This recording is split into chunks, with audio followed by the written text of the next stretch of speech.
지난 5월 초부터 우리 사회는 코로나 사회적 거리두기가 완전히 거의 해제가 되었습니다.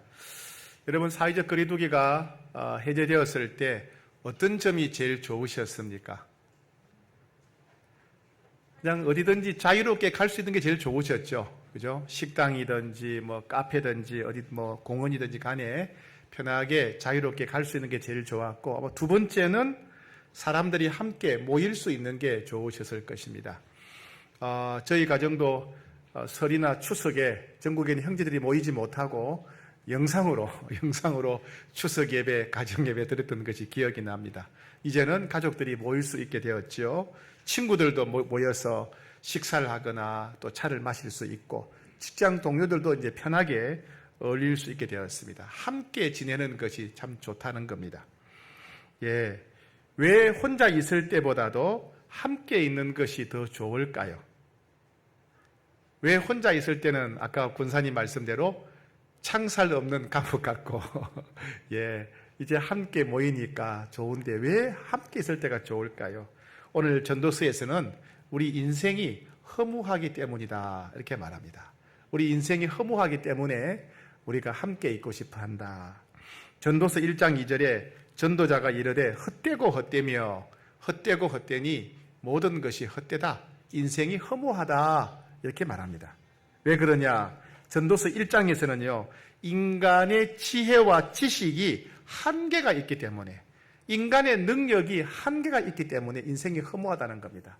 세상을 이해하려고 인생의 목적을 알아보려고 그렇게 발버둥 치며 책을 읽고 자료를 조사하고 연구하고 해봤자 끝이 없는 거예요. 인간의 지식과 능력에는 한계가 있기 때문에 인생이 허무한 겁니다. 두 번째는 2장에 보게 되면 인간의 욕심이 끝이 없어서 결코 만족할 수가 없기 때문에 인생이 허무하다. 예, 돈이든지 성적인 욕구든지 음식에 대한 욕구든지 아름다운 것에 대한 욕구든지 간에 인간의 모든 욕구는 끝이 없고 만족하는 게 없기 때문에 인생이 허무하다. 전도서 3장에서는 사람이 태어날 때를 정할 수도 없듯이 언제 죽을지 모르기 때문에, 우리가 태어나고 싶어 태어난 게 아니잖아요. 그죠? 왜 태어났는지도 모르고 또 언제 죽을지도 몰라요. 때를 모르기 때문에 인생이 허무하다. 예. 전도 4장 1절부터 3절까지는 이 세상이 약육강식의 사회이기 때문에 강한 자가 힘이 센 사람이 약한 사람을 짓밟고 빼앗는 시대, 경쟁의 시대이기 때문에 약육강식, 적자 생존의 사회이기 때문에 인생이 허무하다. 그래서 전도서 4장에서는 뭐라고 말하냐면 살아있는 사람보다도 남한테 짓밟혀 사느니 차라리 먼저 죽는 자가 더 복되다. 살아있는 사람보다도 먼저 죽은 자가 복되다. 먼저 죽은 사람보다도 차라리 태어나지 않은 사람이 더 복되다.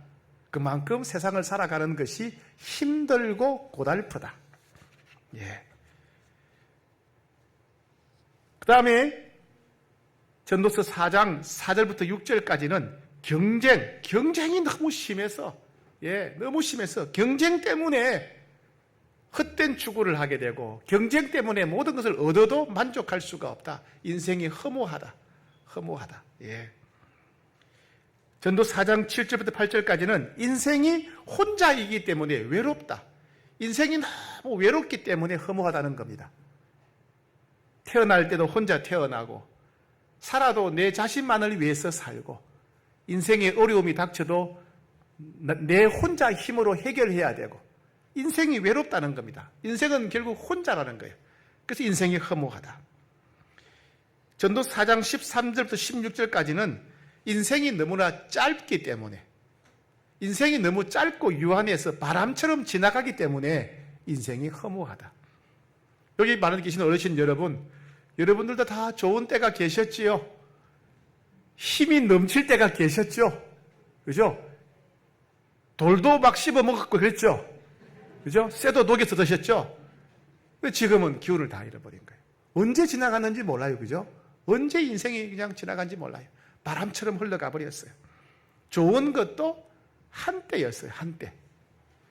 그래서 인생이 허무하다는 겁니다. 인생이 이렇게 허무하기 때문에 사람들은 이제 함께 살아가는 길을 원한다. 함께 살아가는 것이 행복이다. 함께 살아가는 것이 허무한 세상에서 행복하게 사는 비결이다. 이렇게 말합니다. 자, 오늘 본문 9절 같이 읽겠습니다. 시작. 두 사람이 한 사람보다 나음은 그들이 수고함으로 좋은 상을 얻게 될 것입니다. 무슨 얘기입니까? 혼자 일하는 것보다 둘이 일하는 게 더 낫다.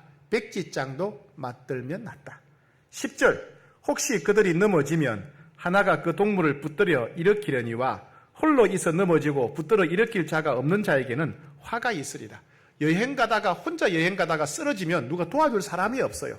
그러나 둘이 가다가 한 명이 쓰러지면 다른 사람이 도와줄 수 있다는 거예요. 그죠? 혼자 사는 것보다 둘이 사는 게 낫다는 거예요. 11절 같이 읽읍시다. 시작. 또 두 사람이 함께 누우면 따뜻하거니와 한 사람이면 어찌 따뜻하랴. 요즘처럼 냉난방이 잘 돼 있으면 뭐 혼자잖아 둘이잖아 문제가 없어요. 근데 옛날에는 난방 시설이 없을 때는 추운 겨울에 혼자 자면 추워요. 그죠? 둘이 자면 체온 때문에 따뜻하지요. 그죠? 제가 군대에 있을 때 혹한기 훈련을 간 적이 있어요. 혹한 겨울에 아주 힘들죠. 그때 한 번은요 텐트 안에 온도가 영하 18도였어요. 텐트 밖이 아니고 텐트 안에 온도가 영하 18도. 거기서 칼잠 잔다 그러죠. 병사들이 탁 붙여가지고 자요. 그럼 옆 사람 앞뒤에 있는 사람 체온 때문에 살아있는 거예요. 혼자 잤으면 얼어 죽을 거예요. 그런데 같이 붙어 자니까 살아남는 거죠. 그렇죠? 네. 12절 시작. 한 사람이면 패하겠거니와 두 사람이면 맞설 수 있나니 세 겹줄은 쉽게 끊어지지 아니하느니라. 싸움을 하더라도 혼자 싸우면 지는데 둘이 힘을 합쳐 싸우면 이기고 줄도 한 줄이면 끊어지는데 세 줄로 만들면 세 겹줄은 끊어지지 않는다. 그래서 함께 살아가는 게 더 좋다. 이 허무한 세상에서 헛된 세상에서 행복하게 사는 비결은 뭐냐? 함께 살아가야 된다. 왜요? 왜 함께 살아가는 것이 행복할까요? 왜 헛된 세상에서 허무한 세상에서 함께 살아가는 것이 행복할까요? 첫째는 함께 살면 외롭지 않으니까. 그죠? 우리는 경험했어요. 창살 없는 감옥, 코로나 바이러스 때문에 집에 갇혀 있을 때 특히 확진 판정 받으셨던 분들, 그죠? 2주간 격리되셨던 분들, 얼마나 외로웠어요. 그죠? 얼마나 외로웠어요. 막 거울 보고 얘기하고 그랬죠. 예. 근데 함께 하면 외롭지 않습니다. 두 번째, 즐거운 것도 좋은 것도 함께 하면 더 좋아요. 더 좋아요. 그죠? 맛있는 것도 맛집도요, 혼자 가는 것보다 내가 좋아하는 친구들, 사랑하는 사람들과 함께 가면 더 즐거워요. 그죠? 재밌는 것, 아름다운 것도 혼자 보는 것보다 같이 보면 더 좋은 거예요. 야, 누구랑 같이 왔으면 좋겠다. 누구랑 같이 먹었으면 좋겠다. 왜요? 함께 하면 더 즐거우니까. 그죠? 세 번째, 함께 하면 힘든 일이 생겼을 때 서로 의논하고 도움을 줄 수가 있어요. 우리는 우물 안에 개구리라서 잘못 생각, 잘못 판단할 수가 있습니다. 그런데 어려운 일이 생겼을 때 옆에 다른 사람들이 있으면 서로 지혜를 맞대고 경험을 나누게 되면 훨씬 더 좋은 방법을 찾을 수가 있습니다. 네 번째, 함께하면 슬픈 일이 있을 때 위로가 되지요. 혼자 있으면 슬픔에 지칠 수가 있어요. 그런데 옆에 가족이나 친구가 있으면 눈물 닦아주고 위로해주면 슬픔을 쉽게 이길 수가 있죠. 가장 중요한 게 뭐냐 하면 왜 우리가 함께 살아야 되느냐? 하나님이 우리를 만드신 목적이 함께 살아가기 위한 거예요. 또 하나님이 예수님을 통해서 우리를 구원하신 목적이 우리로 하여금 함께 살아가도록 하시기 위한 거예요. 아담과 하와 때부터 하나님은 우리를 함께 살아가게 하시려고 하셨어요. 인류가 타락하면서 그 일이 틀어져 버렸죠. 또 예수님을 통해서 우리를 구원하셨는데 하나님 우리를 구원하신 목적이 뭐냐? 우리를 함께 살아가게 하시려고. 그 천국은 뭐예요? 우리가 함께 살아가는 곳입니다.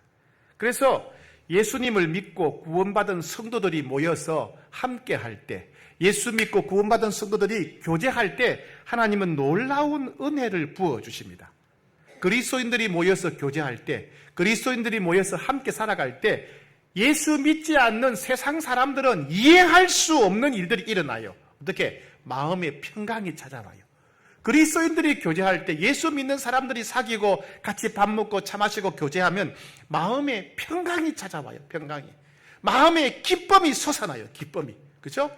그리스도인들이 교제하면 서로 위로받고 상처가 치유되고 몸에 병이 나요.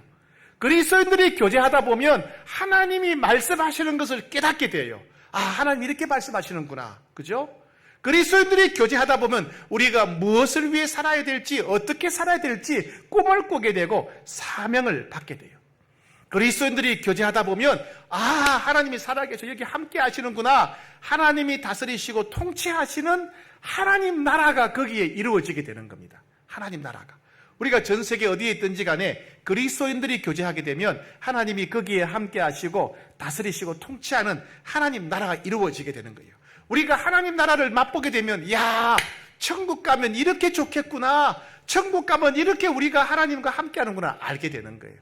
그래서 그리스도인들이 함께 살아가는 것은 더더욱 중요하다. 더더욱 중요하다. 예.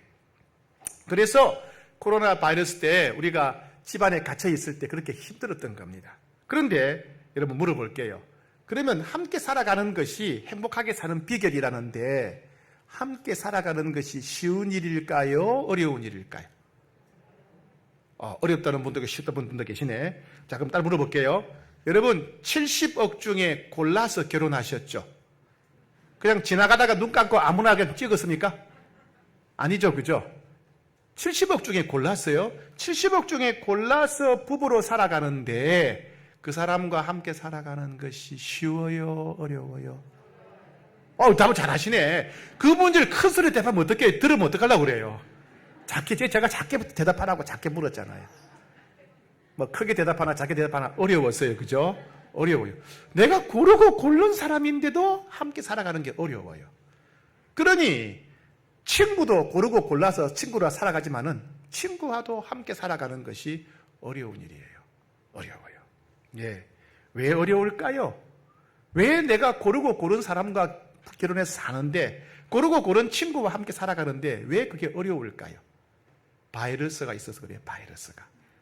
우리는 바이러스란 말을 너무 잘 알아요. 왜? 코로나 바이러스를 경험했으니까. 그죠? 각종 바이러스가 있어요. 그 중에 하나가 코로나 바이러스예요. 그죠? 바이러스는 우리 몸을 해치는 겁니다. 바이러스는 몸을 해치는데 관계를 파괴하는 바이러스가 있어요. 다른 사람과 나와의 관계를 해치는 각종 바이러스가 있어요. 자, 살펴봅시다. 예를 들면 아담과 하와 같은 경우에 아담이 하와를 처음 만났을 때 그냥 뿅 반했어요. 그죠? 뿅 갔어요. 뭐라 그랬습니까? 당신은 내 뼈 중에 뼈요 살 중에 살이다. 무슨 얘기입니까? 당신은 내 심장보다도 소중하다. 당신은 내 생명보다도 소중하다. 당신이 원한다면 내 눈도 빼줄 수 있고 심장도 꺼내줄 수 있다. 이 말이에요. 그렇게 사랑의 고백을 했는데 그들이 선악과를 따먹고 난 뒤에 어떻게 했습니까? 하나님 앞에서 부부싸움했어요. 이 여자 때문에 그랬다고. 이 여자가 유혹해가지고 내가 그랬습니다. 이 여자 못 믿는다고. 그러잖아요. 예, 책임 전가. 네 탓이야. 너 때문에 그래. 책임 전가. 너 믿을 수 없어. 상호 불신. 책임 전가라고 하는 바이러스. 상호 불신이라고 하는 바이러스가 관계를 깨뜨린 겁니다. 아무리 친한 관계, 아무리 가까운 관계, 아무리 오래된 관계라 하더라도 상대방을 믿지 못하면 불신 바이러스가 생기는 거예요. 너 때문에 그랬어. 네가 그러니까 그랬지. 네가 왜 말을 그렇게 하냐. 상대방에게 책임 전가, 남 탓을 하게 되면 그때부터 관계가 깨지기 시작하는 겁니다. 예? 책임 전가, 불신의 바이러스예요. 가인과 아벨은요, 한 부모 밑에 같은 핏줄로 태어난 형제입니다. 어릴 때는 서로 아끼고 사랑하고 자랐지 않겠습니까? 그러다가 어느 날 예배를 드렸는데 하나님께서 아벨의 예배는 받으셨는데 가인의 예배를 거절하셨어요. 그래서 가인이 기분 나쁜 거예요. 왜 하나님이 내 예배는 거절하시고 동생 예배는 받으시지? 동생 아벨을 시기하고 질투하게 됩니다. 여러분, 시기 질투심은 언제 사라지느냐? 시기 질투라는 병에 걸리면요, 상대방이 죽어 없어져야 사라지는 거예요. 상대방이 세상에 없어져야 시기 질투심이 사라져요. 그러니까 가인이 아벨을 죽인 거예요. 죽인 거예요. 이게 시기 질투심의 바이러스가 관계를 깨뜨린 겁니다. 아무리 가까운 사람, 아무리 친밀한 사람이라 하더라도 시기 질투심이 생기게 되면 그때부터 세상에 제일 미운 사람이 되는 거예요. 그래서 아론과 미리암이 모세를 질투한 겁니다. 사울 왕이 처음에 다윗 만났을 때는 등에 업어줄 만큼 다윗을 아끼고 소중히 여겼어요. 그래서 사위 삼았잖아요. 그런데 사울이 다윗을 질투하게 되자 다윗은 세상에서 제일 미운 사람, 제일 쓸모없는 사람이 되어버린 거예요. 예. 사람들이 바벨탑을 쌓았습니다. 바벨탑을 쌓는데 쌓다가 뭐가 달라졌어요? 어느 말이 달라진 거예요. 말이 달라지니까 대화가 안 되니까 서로 뿔뿔이 흩어져 버리고 말았죠. 예, 사람들이 같은 목적으로 일을 하는데 서로 대화 방식이 다를 수가 있어요. 서로 생각이 다를 수가 있습니다. 서로 입장이 다를 수가 있어요. 이런 바이러스를 차이 바이러스래. 차이. 서로 생각이 다르다, 입장이 다르다. 차이 바이러스. 이 차이 바이러스가 생기면 관계가 깨지는 겁니다. 족구팀이 모였는데, 야, 우리 족구팀 모였는데 우리 유니폼 만들자. 만드는데 색깔을 뭘로 하느냐? 싸우는 거예요. 서로 좋아하는 색깔이 다르니까. 아이고, 성도들이 함께 모였는데 우리 잔치니까 우리 고깃국 끓여야지. 잔치는 고깃국이 필요하지. 자, 고깃국 간을 뭘로 할까요? 된장으로 하자, 간장으로 하자, 고추장으로 하자, 소금으로 하자. 생각이 다른 거예요. 싸우는 거예요. 차이라고 하는 바이러스입니다. 여러분, 드보라나 기드온, 입다라는 인물 알죠? 다 사사들입니다. 나라가 위기에 처했을 때 나라를 위기에서 구한 영웅들입니다. 영웅. 니들은 큰 어려움을 겪었어. 왜? 드보라는 여자라고 차별대우 받았어요. 기드온은 별 볼 일 없는 집안 출신이라고 차별대우 받았어요. 입다는 기생의 아들이라고 차별대우 받았어요. 이 차별이라고 하는 바이러스가 관계를 깨뜨립니다. 예. 어느 학교 나왔느냐? 학벌에 대한 차별, 편견. 예. 돈이 얼마나 되느냐? 월급이 얼마나 되느냐? 연봉이 얼마나 되느냐? 차별, 직장이 뭐냐? 출신 고향이 어디냐? 사회적인 지위가 뭐냐? 얼굴이 어떻게 생기고 몸매가 어떠냐? 이런 차별, 편견이 사람들과의 관계를 깨뜨립니다. 예루살렘 교회에서도 헬라파와 히브리파 사람들이 편견, 차별 바이러스에 걸려가지고 서로 싸웠잖아요. 바울과 바나바가 싸웠고요. 고린도 교회도 아볼로파, 베드로파, 그리스도파 네 파로 나눠져 싸웠어요. 왜요? 편견, 차별 때문에 그래요. 베드로와 야고보, 요한은 예수님의 제자들인데 대판 싸운 적이 여러 번 있어요. 왜요? 제자들은 예수님이 예루살렘으로 가시면 로마 세력을 물리치고 새로운 나라를 세울 거라고 생각했어요. 예수님이 새로운 나라를 세우셔서 예수님이 대통령이 되고 왕이 되면 자기들은 장관 자리 하나 할 줄 알았어요. 그래서 누가 더 높은 자리에 올라가냐, 누가 국무총리 하느냐, 누가 더 우리나라처럼 법무부 장관 하느냐, 이거 싸운 거예요.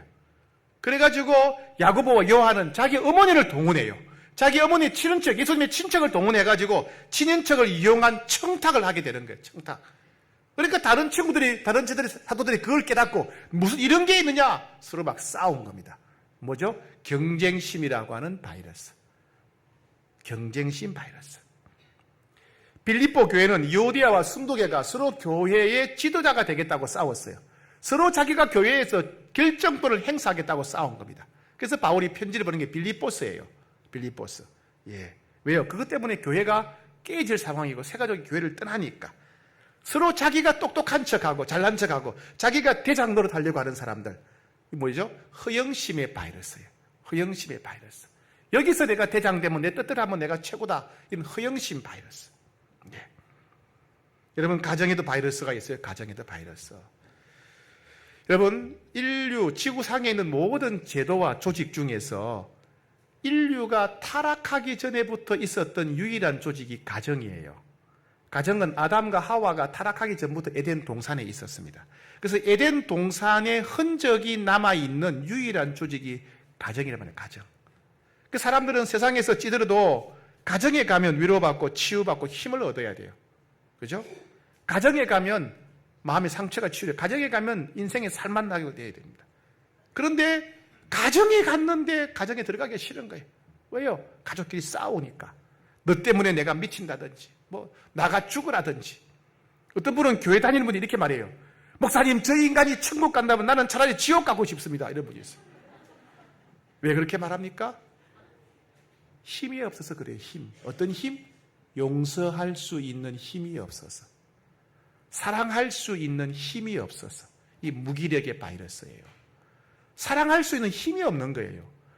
용서할 수 있는 힘이 없는 거예요. 참을 수 있는 힘이 없는 겁니다. 이 무기력의 바이러스가 가정을 파괴하고 있는 겁니다. 가족을 불행하게 만드는 거예요. 이와 같이 우리는 허무하고 헛된 세상에서 함께 사는 것이 행복이라고 생각하고 함께 살아가려고 하지만은 그게 쉽지 않은 거예요. 왜? 하나됨을 깨뜨리는 다양한 바이러스 때문에 그래요. 다양한 바이러스. 참 재밌는 것은 이 다양한 바이러스가요. 우리가 지위가 올라갈수록, 권한이 많이 생길수록 이 바이러스가 더 독해져요. 여러분, 직장 다니는 여러분 그렇지 않습니까? 직장에서 같이 밑에 있을 때는 참 좋은 사람인데 그 사람이 갑자기 팀장이 되거나 부장이 되거나 실장이 되면 나쁜 사람 되잖아요. 나쁜 사람. 그죠? 군대에서도 보면, 남자들 보면 밑에 쫄따구 갇힐 때는, 쫄따구로 말씀하면 안 되는데, 일단 쫄병일 때는 다 같이 채는데, 누구 한 명이 고참이 되면 그때부터 나쁜 사람 되는 거예요. 권한이 많이 생길수록, 권력이 생길수록 더 독한 바이러스가 생겨요. 또 하나, 나이가 들수록 바이러스가 독해져요. 나이가 들수록. 그래서 내가 나이가 들고 권한이 올라간다. 아, 사람들이 나와 함께 하기를 부담스러워하겠다, 싫어하겠다, 이렇게 생각하시면 딱이에요. 예. 그런데 주님은 우리가 이렇다는 걸 알아요. 아십니다. 우리 안에 각종 악한 바이러스가 있는 것, 이기심, 시기심, 질투심, 허영심, 교만, 위선, 이런 악한 바이러스가 우리 안에 있다는 걸 예수님이 아세요. 아시는데도 주님은 너희는 함께 살아가야 되다, 이렇게 말씀하세요. 너희들 그렇게 싸울 바야 차라리 이혼해라, 결혼하지 마라. 너희들 그렇게 싸울 바야 뭐 교회고 뭐고 그냥 다 때려치워라, 해산해라, 이렇게 말씀하지 않으셨어요. 주님은 우리가 그런 악한 바이러스에 사로잡혔다는 걸 아시면서도 너희는 서로 사랑해야 된다. 너희는 가정을 이루어야 돼. 너희는 교회를 이루고 공동체가 되어야 돼. 이렇게 말씀하십니다. 왜요? 하나님이 처음 우리를 만드신 목적이 함께 살아가는 것이기 때문에. 예수님이 우리를 구원하신 목적이 우리가 함께 살아가는 것이기 때문에 그렇습니다. 함께 살아가는 것이 우리의 사명이고 우리의 축복입니다. 함께 살아가는 것이 복이에요. 함께 살아가는 것이 구원받은 성도들이 당연히 추구해야 될 사명이라는 겁니다. 그럼 어떻게 해야 됩니까? 우리는 관계를 깨뜨리는 악한 바이러스에 걸려 있는데 우리 힘으로 함께 살아가기가 어려운데 어떻게 해야 되겠습니까? 첫 번째, 그래도 속 편하게 혼자 살려고 하지 말고 힘들더라도 함께 살기로 결단하셔야 돼요. 함께 살겠습니다. 가정을 소중히 여기겠습니다. 교회 공동체를 소중히 여기겠습니다. 사랑방을 소중히 여기겠습니다. 결단하셔야 돼요. 결단. 함께 살기로 서로 마음을 열어야 됩니다. 주님, 저도 약하고 다른 사람도 약하고 살아가면 살아갈수록 사람의 속을 알면 알수록 함께 살아가기가 너무나 어렵지만은 우리를 구원하신 목적이 함께 살아가는 것이라면 주님, 제가 마음을 열고 함께 살아가겠습니다. 성도들과 함께 살아가고 사랑방 식구들과 함께 살아가고 가족들과 함께 살아가겠습니다. 마음을 여셔야 됩니다. 마음을 여셔야 돼요. 마음을 열지 않으면, 마음을 닫으면 누구와 함께 살아도 불행해지는 거예요.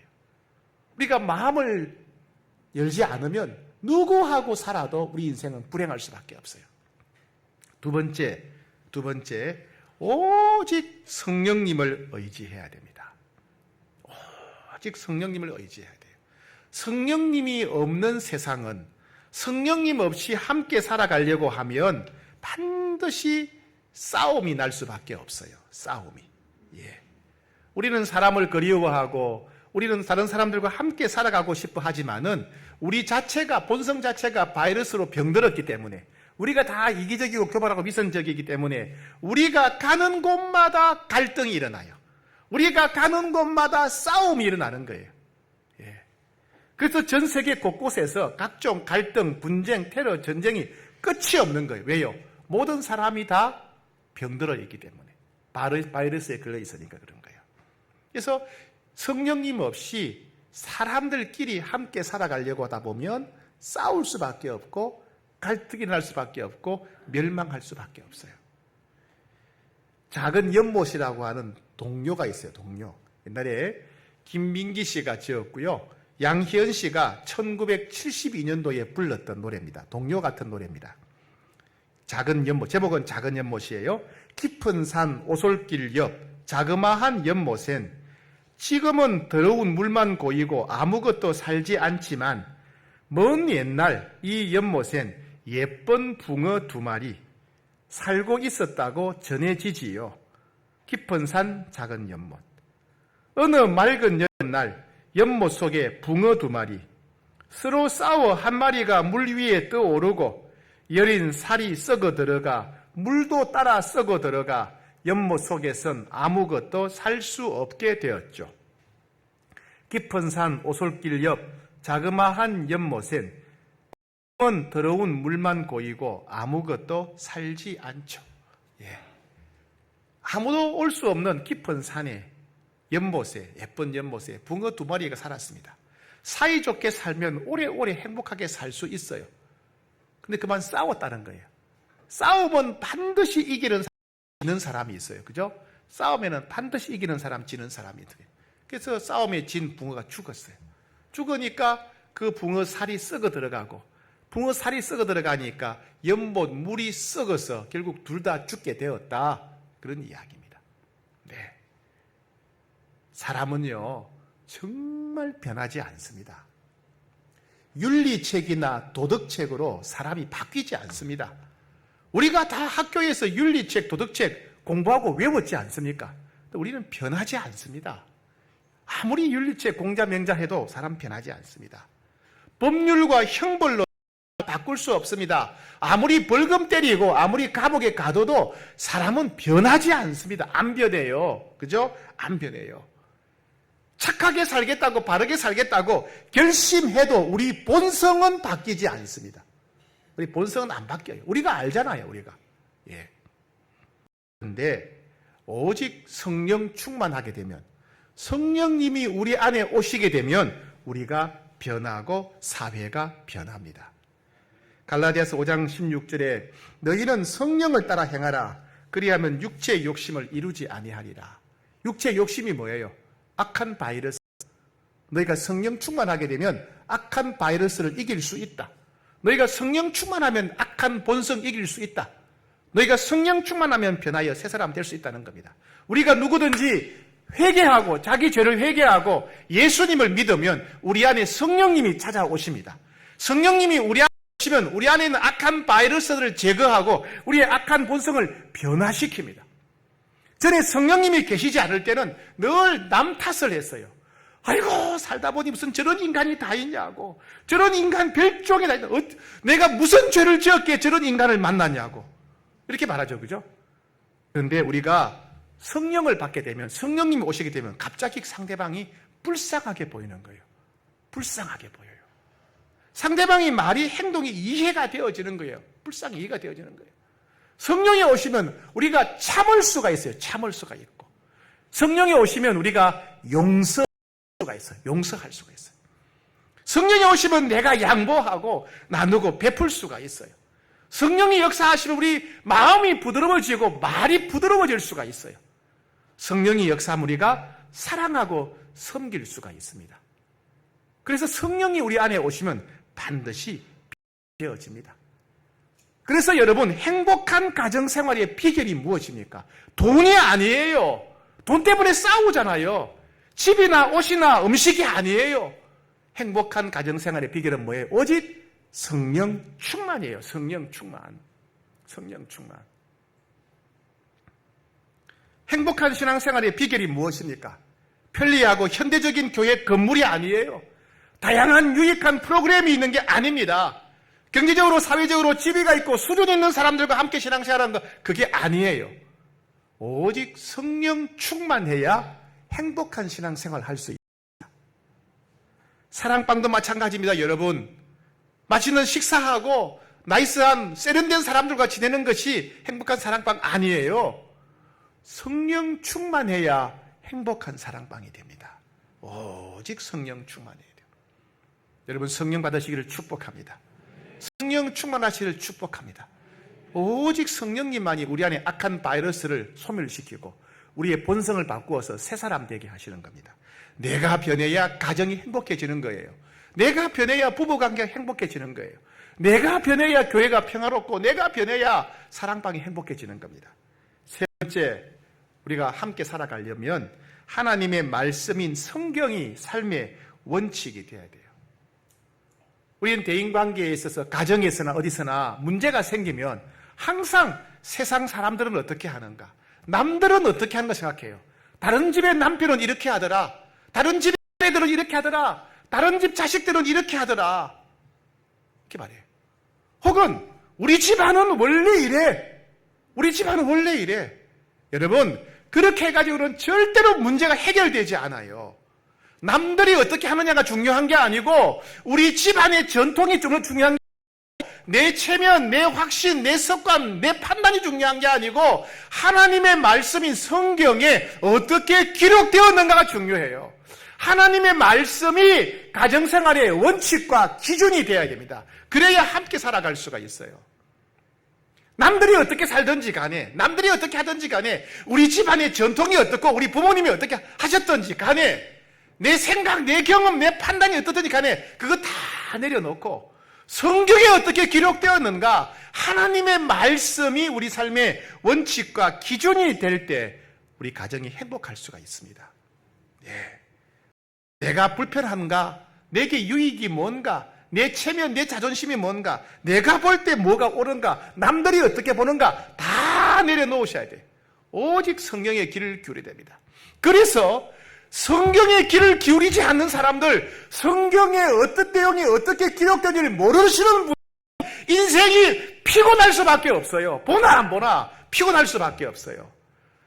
성경을 알아야 성경대로 살 텐데 성경을 읽은 적이 없고 공부한 적이 없고 기억이 안 나니까, 성경을 모르니까 본성대로 살고 세상 사람들처럼 살고 자기 좋은 대로 사니까 가정이 찢어고 벗고 싸워지는 거지요.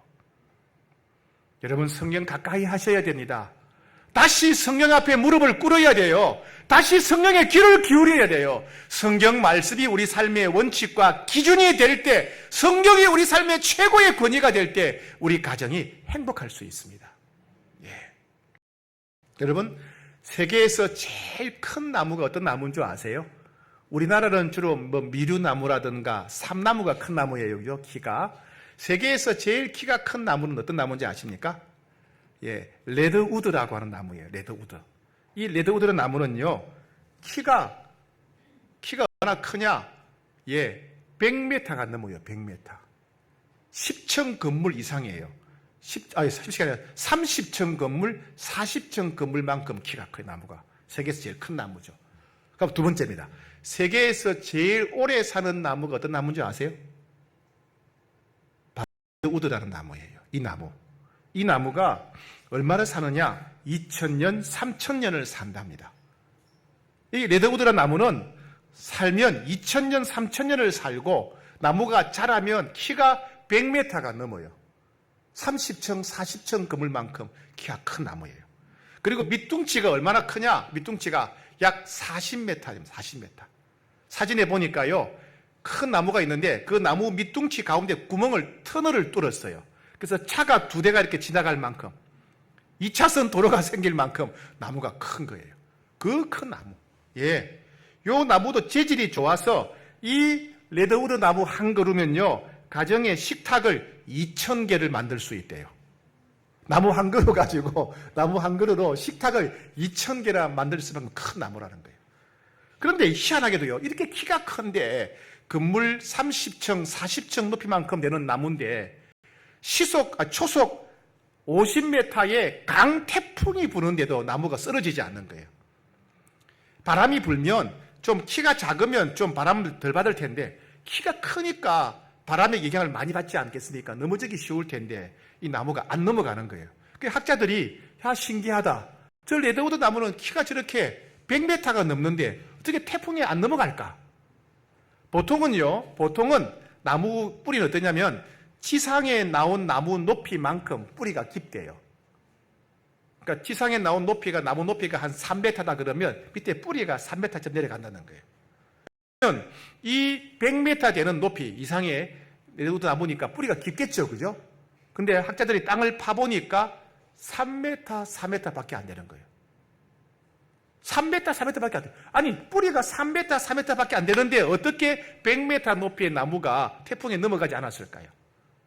보니까 이 신기한 게요, 레드우드 나무는 뿌리가 3m, 4m밖에 안 되지만은 서로 옆에 있는 앞뒤에 있는 나무랑 서로 뿌리가 아주 많은 뿌리가 나와서 얽히고 설켜 있더라는 거예요.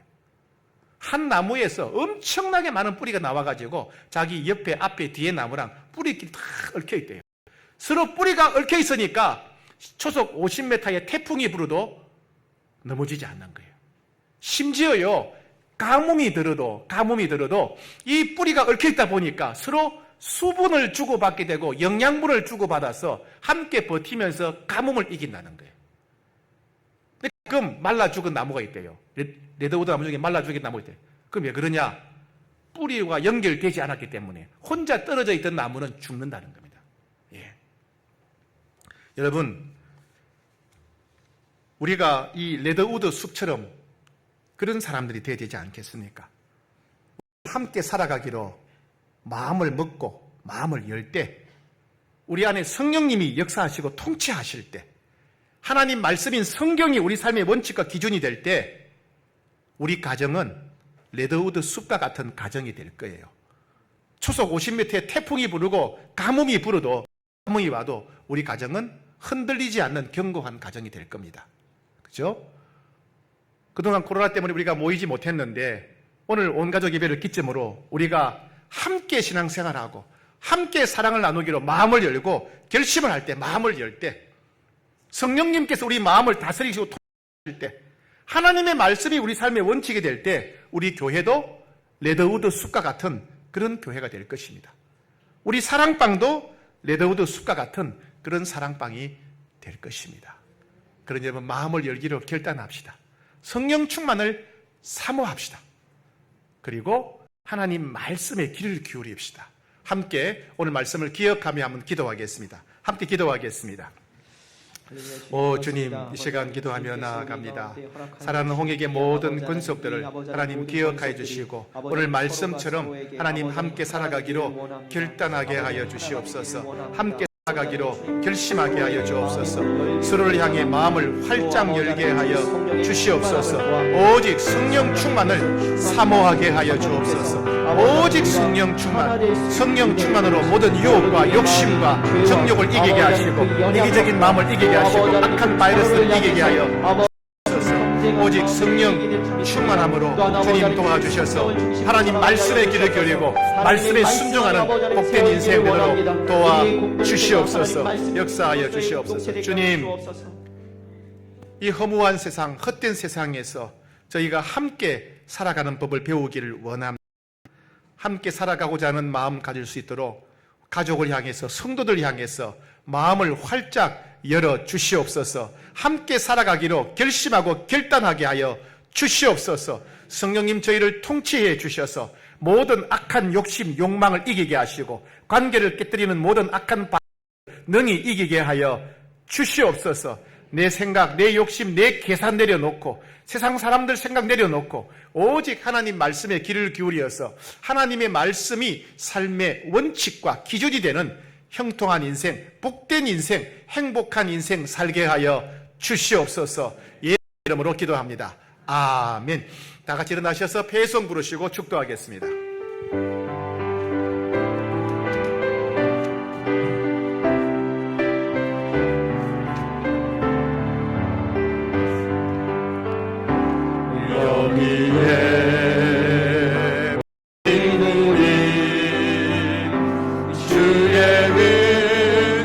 받은 자여라. 주께서